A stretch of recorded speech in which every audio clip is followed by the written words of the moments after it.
Yes, Sanskrit theatre. क्वेश्चनों से शुरुआत करते हैं कि क्या तुमने कभी ऐसा सुना था? हमें एक आध कोई संस्कृत का ऐसा नाटक बता दो जो तुमने कभी 6वीं 7वीं 8वीं में पढ़ा हो। हाँ चलो 12वीं तक बता दो, 10वीं तक का बता दो। हाँ बोलो। हाँ और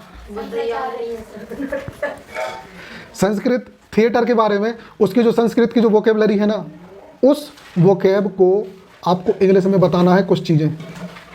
अच्छा कौन सी चीज़ें हो सकती हैं बताओ? संस्कृत थिएटर के बारे में क्या सोचते हो? मतलब संस्कृत ड्रामा ये समझ लो, संस्कृत ड्रामा भी बोल सकते हो, संस्कृत में लिखेगा नाटक। अच्छा कोई एक नाटक बता दो, वैसे हमने बता चुके हैं, कोई जरा सा वो बता दो। गुड,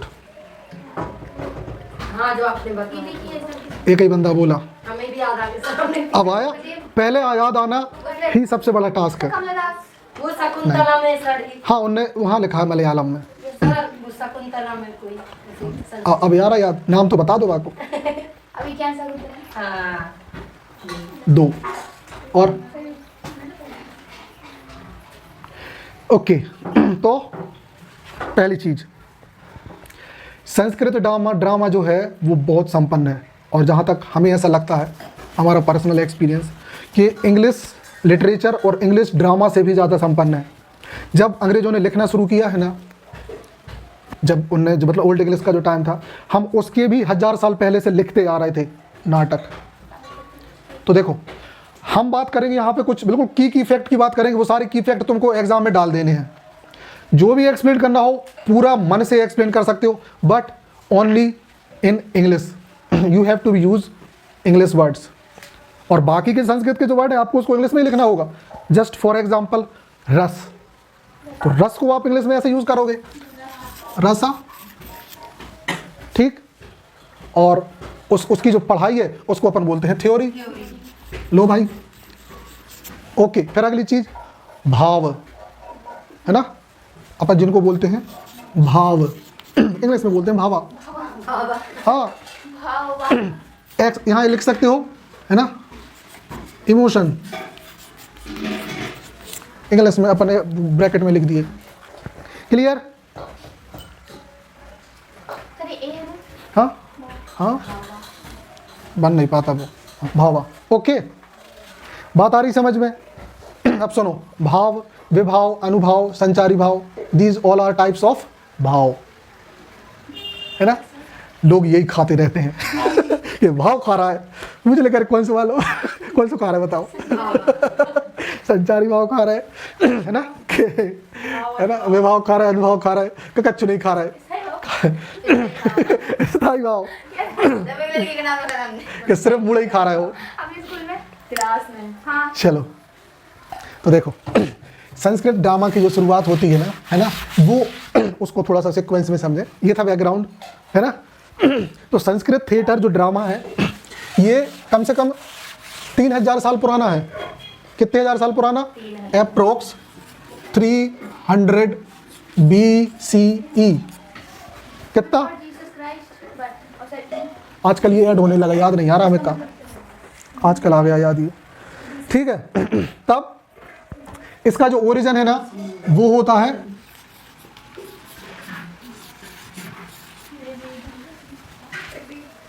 ऋग्वेदा। ऋग्वेद से आप इसको ओरिजिन मान सकते हो। सिर्फ ऋग्वेद से नहीं, चारों वेदों से इसका ओरिजिन मानो, है ना। सामवेदा, हाँ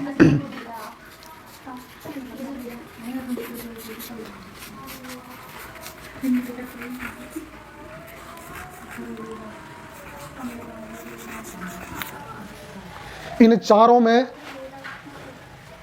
चारों से मिला के एक पर्सन थे जिनका नाम क्या था? एक पर्सन थे, हाँ, जिनका नाम था भरत मुनि, है ना। क्या नाम था?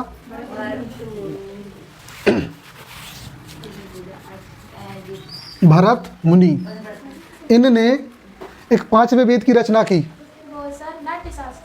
Very good. कौन सा था वो?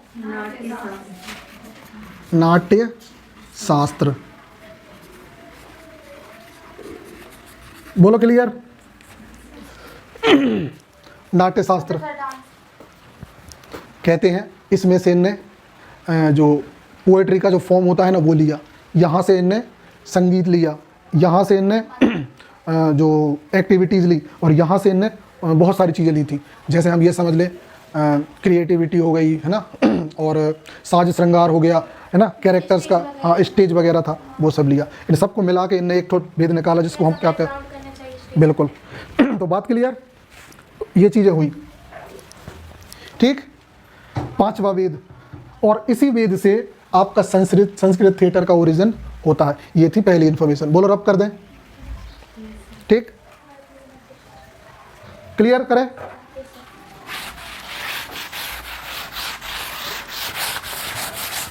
आगे देखो, तो पहली चीज थी संस्कृत थिएटर का ओरिजिन ऐसे हुआ, ठीक है। अब जो नाट्य शास्त्र था ना, उसमें भी अलग अलग विधाओं के बारे में, मतलब फॉर्म्स के बारे में बात थी। आज हम जिनको प्रोज या पोएट्री बोलते हैं ना, इस सब का उसमें डिस्कशन है। अब क्या क्या डिस्कशन है? कैरेक्टर्स के बारे में डिटेल्स में है ना, क्या क्या किस चीज़ के बारे में। सबसे पहला टाइप है थिएटर के, ड्रामा नाटक के या इन विधाओं के। दूसरी चीज़ कैरेक्टर्स के बारे में अच्छे से डिस्कशन है। तीसरी चीज़ स्टेज के बारे में बहुत अच्छे से है ना, उनके इमोशंस के बारे में है, हाँ रसों के बारे में है। बोलो क्लियर। रस है और भी बहुत कुछ है, याद नहीं आ रहा, बस ये समझ लो कि सब कुछ था उसमें, और आपको वो सोच सोच के लिख के आना है। हम कुछ फोटो भेज देंगे हम, ये बहुत कुछ है।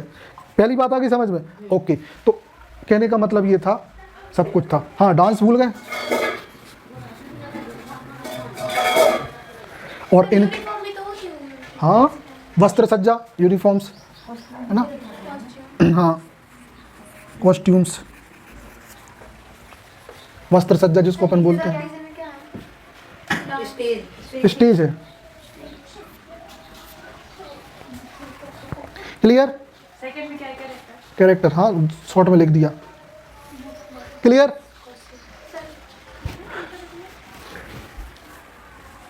नेक्स्ट, अब देखो, अब बात आती है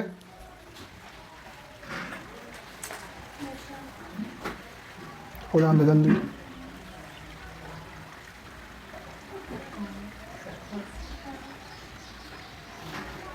हो गया, चलो आगे बढ़े। ये फोटो खींच लेना, हम नहीं मिटा रहे, लिख लिया सब। चलो ओके। देखें, इसके बाद बात आती है कि संस्कृत थिएटर में के लिए लिखा किस किसने। कुछ ऐसे लोग तो होने चाहिए ना, जब कहते हैं कि इतना संपन्न था, इतना सब कुछ था, तो कौन कौन थे। तो सबसे पहले पर्सन थे, मतलब हम ये बोले कि राइटर्स। तो नंबर 1 पे कौन है?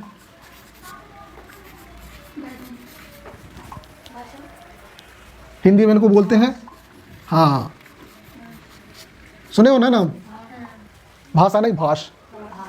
क्लियर। फिर दूसरे नंबर पे अभी मनीषा ने किसी का नाम बताया था, उसके राइटर, हाँ तो वो थे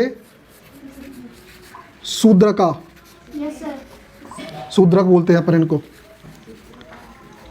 जो लोग सोचते हैं ना कि कंपटीशन में क्यों रिलेशन है, लूसेंट में भी इनका नाम है मृच्छकटिकम। मृच्छकटिकम का मतलब होता है मिट्टी की गाड़ी, हाँ है ना। फिर नेक्स्ट देखें, थर्ड है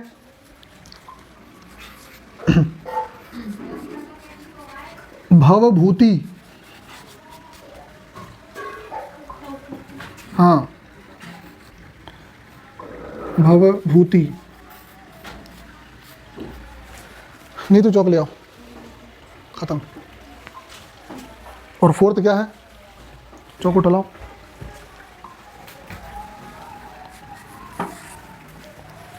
और चौथे अपने कक्का कालिदास, है ना। कक्का कह दो इन्हें, तो ये अपने अब्बे के, हाँ जैसे तो कहत का सब कैसे चीज़ें पढ़ाई हैं। लिख दी इंग्लिश कालिदास ने नहीं जैसे कि पक पढ़ने होगा। बोलो क्लियर। हाँ जी, बस आपको ये हमें तो बताना था इनके बारे में डिटेल में। आप जब किसी टेक्स्ट में देख लोगे, इसमें जब हम तुमको ये टेक्स्ट भेजेंगे पूरा, क्या हिंदी में भी लिखे हैं हमने, इंग्लिश के साथ साथ जो की फैक्ट है ये समझ लो कि पूरी मेहनत करी रखी, सिर्फ उठा के खाने हैं यहाँ पे। सिर्फ ये पॉइंट नोट करने हैं। मतलब पढ़ोगे पहले पूरा टेक्स्ट पढ़ोगे, उसके बाद क्या करोगे, एक बार ये कीवर्ड्स को दिमाग में रख लोगे, बस गारंटी है कि तुम्हारे उसमें से एक मार्क्स नहीं काट सकता कोई। संस्कृत ठेठ अगर क्वेश्चन आ गया ना, अगर 3 नंबर का आया या 5 का जितने का भी, एक नंबर यहाँ से वहाँ नहीं जाएगा। क्लियर। इतना ही था, छोटा सा था, ज़्यादा कुछ हमने मतलब काम का बताया, ज़्यादा एक्स्ट्रा चीज़ें नहीं बताई। वो तुम पढ़ लेना, तुम्हें आ जाएगा समझ में। ख़त्म। अब बात होती